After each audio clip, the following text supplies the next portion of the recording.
Okay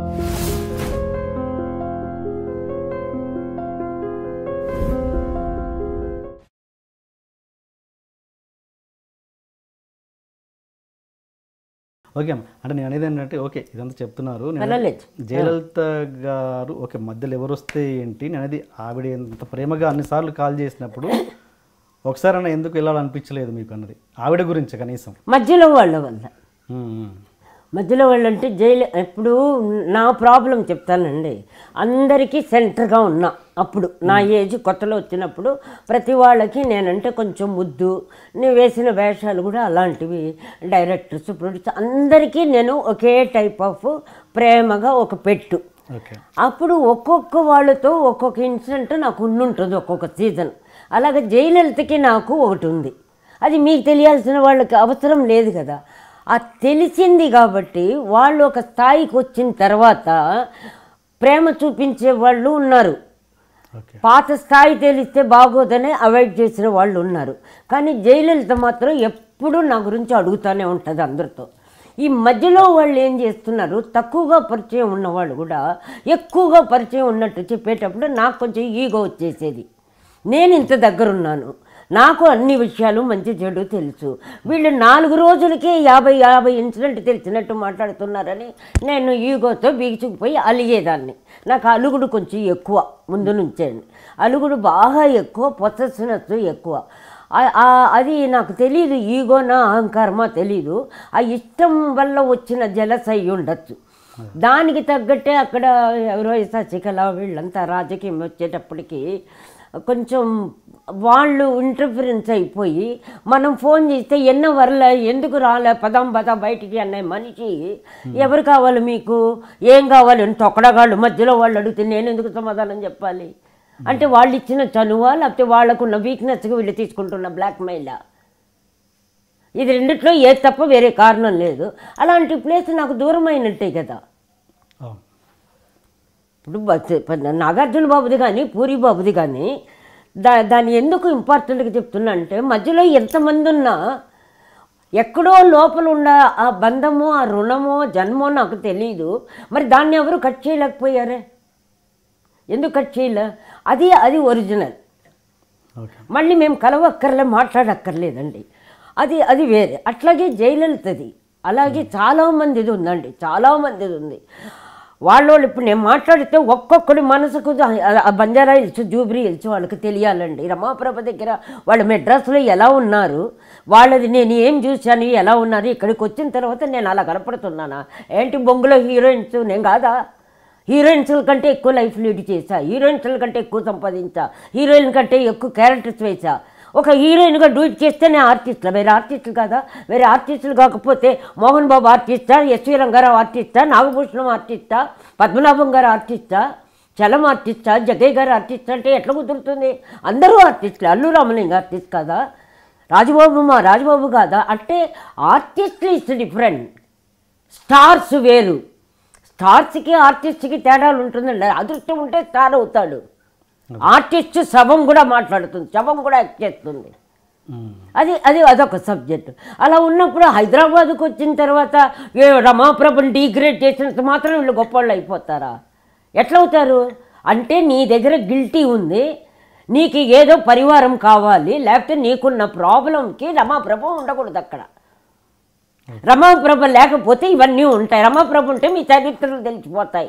అందుకని నన్ను degrade చేసే అవకాశం ఒకటి ఆ తొక్కడా ఏరియాలో దొరికింది మీకు.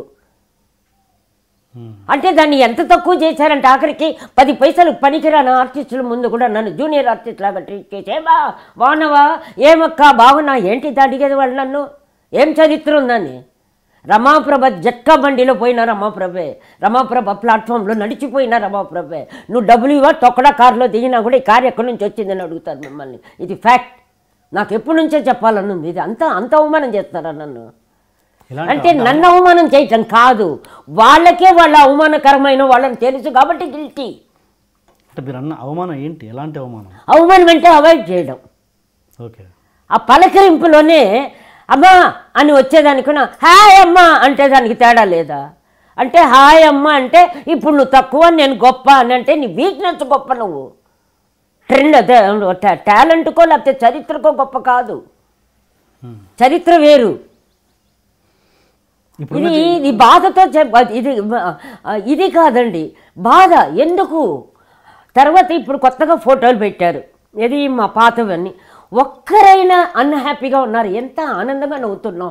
అక్కడ జమున యొక్క ఎవరో తెలియదు, సావిత్రి ఎవరో తెలియదు, శివాజీ ఎవరో తెలియదు, పక్కన ఉన్న చిన్న ఆర్టిస్టులు అందరూ ఒకే నవ్వు, ఒకే హ్యాపీనెస్. మీ జన్మకు వస్తుంది అదృష్టం, మీ జన్మకు వస్తుంది అదృష్టం. ఒకరికొకరు ఈగోలు, ఒకరికొకరు తొక్కడాలు. ఏంటది మీ ఫేసులు?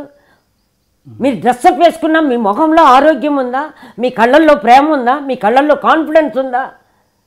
ఎంతసేపు ఆర్టిఫిషియల్ నవ్వు, ఆర్టిఫిషియల్ డ్రామా. నాకు అక్కర్లేదండి అట్లా. ఆ ఫోటోలు చూడండి, పాత పెడతాను ఇప్పుడు. ఎలా ఉన్నారు, ఏమి ఆనందంగా. ఎవరు పెద్ద చిన్న అక్కడ శివాజీ గారు చిన్న బిడ్డలాగా చూస్తున్నాడు, రేలింగ్ గారు బిడ్డలాగా నవ్వుతున్నాడు. ఇప్పుడు తొక్కడగా కూడా నన్ను చిన్న చిన్న ఆర్టిస్టులు పేరు వద్దండి, హే హే బాగున్నారండి అన్నాడు. ఏం నీకేమన్నా ఫిట్సా అన్నాడు. ఇక ఫిట్సా, తలేంటా, ఊపిడేంటి, ఎక్కడేమన్నా పోయినా నరాలు నొప్పి అన్నాడు. ఇక అంటే వాళ్ళకే వాళ్ళు తక్కువ అని తెలిసి చూపించుకోవడం. నిజమైన వాడు చూపించుకోడండి. ఒక పువ్వు పెడతాం, మళ్ళీ పువ్వు పెడతాం, ఓ పక్కన పేడ పెడతాం. మీ దగ్గరికి వెళ్ళక్కర్లా, నడుస్తేనే ఆ వాసన, ఏ వాసన ఏదో ఆ వాసన ఆటోమేటిక్గా మీ దగ్గరికి వస్తుంది, మీరు వెళ్ళక్కర్లా. మీకు అర్థమైందా? ఎందుకు అనుకుంటున్నారు మీరు అట్లా? ఇప్పుడున్న జనరేషన్ సరదాగా మిమ్మల్ని హాయ్. అసలు జనరేషన్ అనే మాట మీరు ఎందుకు మాట్లాడతారండి? జనరేషన్ అంటే 10 ఏళ్ళకి ఒకటి. నాకు తెలిసిన నాలెడ్జ్ నేను కనుక్కుంటా కదా, 10 ఏళ్ళకి ఒక జనరేషన్. మీరేమో 800 సంవత్సరాలకి ఇప్పుడు పుట్టినట్టు, మేము అప్పుడు పుట్టినట్టు మాట్లాడితే అంతా కలిపితే 20 ఏళ్ళు 30 ఏళ్ళు. 30 ఏళ్ళలో ఏంటి జనరేషన్? ఓకే, మాకు ఇన్నేళ్ళు అయింది, నాకు 70 సంవత్సరం అయింది. మీరు 30 ఏళ్ళకే నా లాగున్నారు. నా వరకు మీరు ఉంటారా? ముందు ఉండరు కదా. కొద్ది రోజుల తర్వాత నాకు 30 ఏళ్ళు అంటారు. అది మీ జనరేషన్. మా జనరేషన్ ఇంకా ఉంటాం. ఇప్పుడు మాట్లాడుతూ నేను కింద పడిపోతుంది, అది వేరు. బట్ జనరేషన్ అని తీసుకునేది దేనికి? Over brain, over talent, over ఏమైపోతుంది. మీరు తొందరగా మీ వయసుని తగ్గించుకుంటున్నారు, మీ లైఫ్ని తగ్గించుకుంటున్నారు. మీరు ప్లెసెంట్గా లేరు, మీరు హ్యాపీగా లేరు. అన్నీ చూపించుకొని బరువు ఎక్కువైపోయి కొలాప్స్ అయిపోతున్నారు. ఏజ్ అయిపోతూ ఉంది. నాకేమీ లేదు, అన్నీ ఉన్నాయి, ఏమీ లేదు. మీరు చూస్తున్నవన్నీ డాల్డా డబ్బాలు, చిన్న చిన్న పువ్వులు రంగుగా ఎర్రగా పెట్టేటప్పటికి అందకు కనపడుతున్నాయి. అది అది అది వచ్చి నా టేస్ట్కి సంబంధించి. నాకు లేని దాంట్లో మెయిన్, అన్నిటికంటే మెయిన్ నాకున్నది తృప్తి అండి, సాటిస్ఫాక్షన్. నా తృప్తే నా ఆస్తి. కారణం ఎందుకంటే ఎటు చూసినా నేను అన్నీ చూసేసా మ్యాక్సిమం. నాకు ఇంకా మీరేమీ ఇచ్చి నన్ను సాటిస్ఫై చేయలేరు. ఇప్పుడు బాబులు ఇద్దరు ఇచ్చేది, కానీ ఇంకొక ప్రాణమైన బాబు బాస్టన్లో ఉంటాడండి, పేరొద్దు, తను మెయిన్ అన్నమాట. అలా ఉన్నప్పుడు అది నాకు చాలు. అది ఇప్పిస్తోంది ప్రకృతి. అది ఎవరిని ఎన్నుకునింది? ఇన్ని లక్షల మంది, వేల మందిలో ఓపెన్ ఆర్ట్ చూసి అందరూ ఎమోషనల్ ఫీల్ అయిపోయి, ఏమండి మీకేమో చెయ్యాలి, ఏమో చెయ్యాలి అన్నారు. చెయ్యండి. ఏమో చెయ్యాలంటారేంటి? నన్ను పెట్టుకొని మీరు డబ్బులా? నన్ను పెట్టుకొని మీరు ప్రోగ్రామ్ చేసి డబ్బులు తీసుకోవాలి? మీరేమైనా ఫ్రీగా చేస్తున్నారా? మీకు ఎందుకు చేయాలండి మేము? అంటే మేము ఉన్నదానికి మా పేరుకే మీరు వాడుకుంటున్నారు. మరి కట్టసే లేదా? మీలో ధర్మం లేదా? అడగాల అంటే నేను అడిగేంత గొప్పవాళ్ళ మీరు? మరి మీరెందుకు వచ్చి మమ్మల్ని అడుక్కుంటున్నారు ప్రోగ్రాం కావాలని? ఫ్రీగా ఎవరు ఏది కాదు కదమ్మా. అప్పుడు చెప్పాలి అని అనుకుంటే ఆ ఈగోనా, లేకపోతే నువ్వు ముందు భిక్షగాడా? మీరు భిక్షగాళ్ళండి, మీరు మానసిక భిక్షగాళ్ళు. మీరు మానసిక భిక్షగాళ్ళు.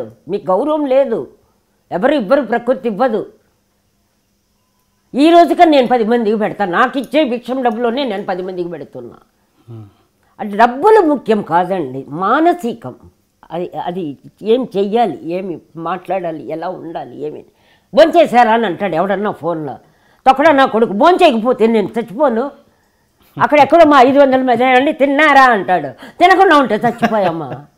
హెల్త్ బాగుందండి అంటాడు. వాడు ఏమన్నా వచ్చి ఆసుపత్రిలో చేరుస్తాడా, లేకపోతే నా దగ్గర నెల కూర్చొని నన్ను ఏమన్నా సేవ చేస్తాడా? అడగడం ఎందుకు? అది ఫార్మాలిటీ. ఏదో ఒకటి మాట్లాడాలని 2 అడుగుతారండి మన వాళ్ళు. తిన్నారా, హెల్త్ బాగుందా, ఈ 2 నీకెందుకురా? నీకెందుకు? అందుకని ఇవన్నీ కాకుండా నేను ఏమో నాకు తెలీదు. ఓన్లీ ప్రకృతి బ్లెస్సింగ్, అది మళ్ళీ బాబా బాబా అనడం కూడా నాకు ఇష్టం లేదండి. ఎందుకంటే బాబాని కూడా సినిమా స్టార్ లెవెల్లో పెట్టారు. అట్లాగే నేను ఓపెన్గా కూడా చెప్తానండి, మన తెలుగు వాళ్ళు ఎక్కడ అడుగు పెడితే గుడిలో అక్కడ దేవుడు ఉండడండి. దేవుడు ఉండడు. నా అనుభవం. ఎవరు దీనికి కాంట్రవర్సీ తీసుకొని దీన్ని ఒక 2 నెలలు టీవీలో లాగినా నాకేం బాధలేదు, దొరికింది కదా. వీళ్ళు పోతానే భక్తి పోతుందండి. అక్కడ ముందు విఐపి తగిలించేస్తారు, బాబా వెళ్ళిపోయాడు వెనక, ఆ తర్వాత కిరీటం ఒడ్డు పెట్టేస్తారు. ఆయన మొత్తం పోయాడు, ఆయన భిక్షం ఎత్తుకొని తిరిగిన వాడు, ఊపిరాడదు ఆయనకి. ఆయన ఆయనకు పోయి మొత్తం అన్నీ మీవన్నీ దూరిస్తే ఎక్కడుంటాడండి ఆయన? అదేంటండి, నిద్రలేక చావడా, ఊపిరాడక చావడా? ఆయన భిక్షం ఎత్తుకున్నాడు. ఆయన దగ్గరికి వెళ్ళి మీరు జోలి బట్టి భిక్షం ఎత్తండి. అక్కడ మేము తీసుకెళ్ళి అక్కడ తగిలించేసి మొత్తం మహారాష్ట్రాన్ని ఆంధ్రప్రదేశ్ పారేసి 2 మైళ్ళు క్యూలు పెట్టేసి ఆంధ్రదేశం చేసి పారేశారు. వాళ్ళు పాపం బీదోళ్ళు ఉండి మహారాష్ట్రలో. నేను 74 నుంచి వెళుతున్నాం. నేను మా బాబాకి స్నానం చేసి బట్టలు వేసి మేము సమాధి పైనే పడుకునేవాళ్ళం. అలాంటి వాళ్ళు ఈరోజు 4 మైళ్ళకి ఉన్నామంటే అక్కడ మన వాళ్ళేగా. అరవాళ్ళు ఎవరు వచ్చి చేయలేదండి. అక్కడ చెప్పాను కదా, మన తెలుగు వాళ్ళు ఏ గుళ్ళో అడుగు పెడితే అక్కడ దేవుడు ఉండడండి. వీళ్ళ డబ్బులు, వీళ్ళ కిరీటాలు, వీళ్ళ డ్రెస్సులు, వీళ్ళ గెస్ట్ హౌస్లు మొత్తం తయారైంది. మరి యాక్సిడెంట్లు జరగవు, అరాచకం జరగదు, అగ్ని ప్రమాదం రాదు, ప్రళయాలు రాదా? అందుకే వస్తాయి. ఇప్పటివరకు మీరు చూసింది ఇంటర్వ్యూలోని కొద్ది భాగం మాత్రమే. అండ్ పూర్తి ఇంటర్వ్యూలో మీకు తెలియని చాలా చాలా కొత్త విషయాలు ఉన్నాయి. అండ్ ఆ పూర్తి ఇంటర్వ్యూ కోసం యూట్యూబ్లో TNR రమాప్రభ 114 అని సెర్చ్ చేయండి. సో పూర్తి ఇంటర్వ్యూని ఎంజాయ్ చేయండి. Thank you. సండే వాళ్ళ అమ్మ వస్తుంది.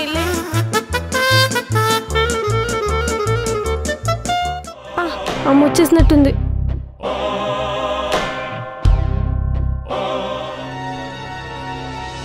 ఏంటిది? ఏంటి ఏదో వెరైటీ స్మెల్ వస్తుంది? మందు తాగుతున్నారా? ఏంటిది? అలారే కేస్ బిల్ తీసుకొచ్చి ఫ్రిడ్జ్ లో పెట్టేసిన. సాయంత్రం రేపు గోడక బట్టలు తెస్తాడంట. చికెన్, గుడ్లు, ఫిష్ మీరే చూసుకోండి. ఏంటే మా మమ్మీరా